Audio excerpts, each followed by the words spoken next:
നിങ്ങൾ ജീവിതത്തിൽ ഏറ്റവും കൂടുതൽ പേടിക്കുന്ന എന്തിനെയാണ്?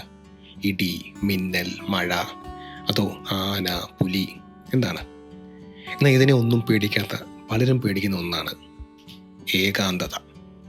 അതെ, ലോൺലിനെസ്, എവിടെയും ഒറ്റപ്പെടുന്നൊരവസ്ഥ. പക്ഷേ ഇംഗ്ലീഷിൽ സോളിറ്റ്യൂഡ് എന്നൊരു വാക്ക് കൂടിയുണ്ട്. അതിൻ്റെ അർത്ഥവും ഏകാന്തത തന്നെയാണ്. പക്ഷേ എന്താണ് ഇവ തമ്മിലുള്ള വ്യത്യാസം? സോളിറ്റ്യൂഡ് എങ്ങനെയാണ് കൂടുതൽ മനോഹരമാകുന്നത്? ഒരു ചെറിയ കഥ പറയാം. ഒരു ബിസിനസ്സുകാരനായ ഒരു ചെറുപ്പക്കാരൻ. എപ്പോഴും അയാളുടെ ചുറ്റും വളരെയധികം സുഹൃത്തുക്കൾ കാണും. എന്നും വൈകുന്നേരങ്ങളിൽ പാർട്ടിയും ആഘോഷവും സംഗീതവും ഒക്കെ ആയിട്ട് വളരെയധികം ജീവിതം ആസ്വദിച്ച് പോവുകയായിരുന്നു. പെട്ടെന്നാണ് പല കാരണങ്ങളാൽ അയാളുടെ ബിസിനസ് തകർന്നു തുടങ്ങിയത്. കയ്യിലുണ്ടായിരുന്ന പണം മുഴുവൻ ബിസിനസ് തിരിച്ചു പിടിക്കാൻ മൊത്തം കയ്യിൽ നിറക്കി. പക്ഷേ എല്ലാം നഷ്ടപ്പെട്ടതല്ലാതെ നിരാശ മാത്രം ബാക്കി. പതിയെ അയാളുടെ സുഹൃത്തുക്കളുടെ എണ്ണം കുറഞ്ഞു തുടങ്ങി. ബന്ധുക്കൾ അകന്നു തുടങ്ങി. ശരിക്കും അയാൾ ഒറ്റപ്പെട്ടൊരവസ്ഥയിലായി. ജീവിതത്തിൽ മോശം കാലം എത്തിയപ്പോൾ അയാളുടെ അവസ്ഥ ഒരു സംസാരിക്കാൻ പോലും ആരുമില്ലാതായി. ഒരിക്കലും ഒറ്റയ്ക്കെന്ന് ശീലിക്കാത്ത അയാൾക്ക് അതൊട്ടും താങ്ങാൻ പറ്റാത്ത ഒന്നായിപ്പോയി. ലോകത്ത് നമുക്ക് പലർക്കും സഹിക്കാൻ പറ്റാത്ത ഒന്നാണ് ഈ ഒറ്റപ്പെടൽ. വളരെയധികം വേണ്ടപ്പെട്ടവർ ചുറ്റിലുമുള്ളപ്പോഴും തോന്നുന്ന ഏകാന്തത മനുഷ്യൻ്റെ മനസ്സിനെ വരെ തകർത്ത് കളയും. ആരെ വേണമെങ്കിലും എപ്പോൾ വേണമെങ്കിലും കണക്ട് ചെയ്യാൻ പറ്റുന്ന ടെക്നോളജിയൊക്കെ ഒരു കാലത്താണ് നമ്മൾ ജീവിക്കുന്നത്. ഫോൺ വിളിക്കാം, മെസ്സേജ് അയക്കാം, വീഡിയോ കോൾ ചെയ്ത് സംസാരിക്കാം, അങ്ങനെ എന്തെല്ലാം സാധ്യതകളുണ്ടല്ലേ. അപ്പോഴും എനിക്ക് ആരുമില്ല, ഞാൻ ഒറ്റയ്ക്കാണ് എന്ന് ചിന്തിച്ച് തുടങ്ങുന്ന അവസ്ഥ വളരെ വിഷമമുണ്ടാക്കുന്ന ഒന്നല്ലേ. ജീവിതത്തിൽ കഴിവും പണവും പദവിയും ഒക്കെ എല്ലാം നന്നായി പോകുമ്പോഴും ചിലപ്പോഴെങ്കിലും പലരും ഈ ഒറ്റപ്പെടൽ അനുഭവിക്കാറുണ്ട്. എന്തോ ഒരു മിസ്സിങ്.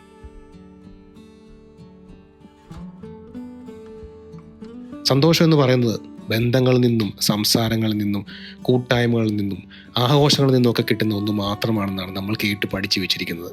പക്ഷെ ഇതൊന്നും ഇല്ലാതെയും ഒരാൾക്ക് സന്തോഷമായിരിക്കാം. നിങ്ങൾ എത്ര പേർ ഒരിക്കലെങ്കിലും ലോകത്തുള്ള ബഹളങ്ങളിൽ നിന്നൊക്കെ മാറി റീൽസ് കാണാതെ, സ്ക്രോൾ ചെയ്യാതെ, ഫോൺ വിളികളില്ലാതെ, ആരുമായും കോണ്ടാക്ട് ചെയ്യാതെ നിങ്ങൾക്ക് വേണ്ടി മാത്രമായി സമാധാനമായി എവിടെയെങ്കിലും ഒറ്റയ്ക്ക് നിന്നിട്ടുണ്ടോ? ജോലിയിൽ നിന്നും മറ്റ് തിരക്കിൽ നിന്നുമൊക്കെ ഒരു ബ്രേക്ക് എടുത്ത് ഒരു ദിവസമെങ്കിലും ഒറ്റയ്ക്കിരിക്കാറുണ്ടോ? അങ്ങനെ നിങ്ങൾക്ക് വേണ്ടി തിരഞ്ഞെടുക്കുന്ന മനോഹരമായ ഏകാന്തതയാണ് സോളിറ്റ്യൂഡ് എന്ന് പറയുന്നത്. അതൊരിക്കലും ഒരു ഒറ്റപ്പെടലോ സ്വയം നൽകുന്ന ശിക്ഷയോ അതോ ബ്ലാങ്ക് ആയ ഒരു അവസ്ഥയോ അല്ല.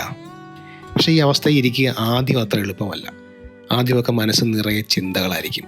ചിലപ്പോൾ മറക്കാൻ ആഗ്രഹിക്കുന്ന ഓർമ്മകൾ മനസ്സിലേക്ക് വരാം. നമ്മൾ ജീവിതത്തിൽ നിന്ന് ഒളിച്ചോടിയ നിമിഷങ്ങൾ, നമുക്കുള്ള റിഗ്രറ്റ്, നമ്മുടെ സംശയങ്ങൾ, ഇവയൊക്കെ മനസ്സിലേക്ക് കടന്നു വരാം.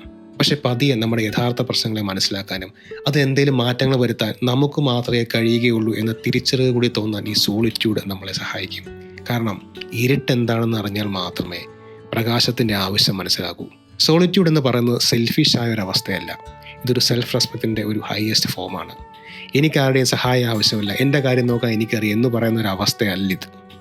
മറ്റാരുമില്ലെങ്കിലും എനിക്ക് ഞാനുണ്ട്, എന്നെ ഞാൻ സ്നേഹിക്കുന്നു എന്ന മനോഹരമായ തിരിച്ചറിവാണ് സോളിറ്റ്യൂഡ് എന്ന അവസ്ഥ. ആ ഒരു സമയത്ത് നിങ്ങളുടെ മനസ്സ് നിങ്ങളോട് സംസാരിച്ചു തുടങ്ങും.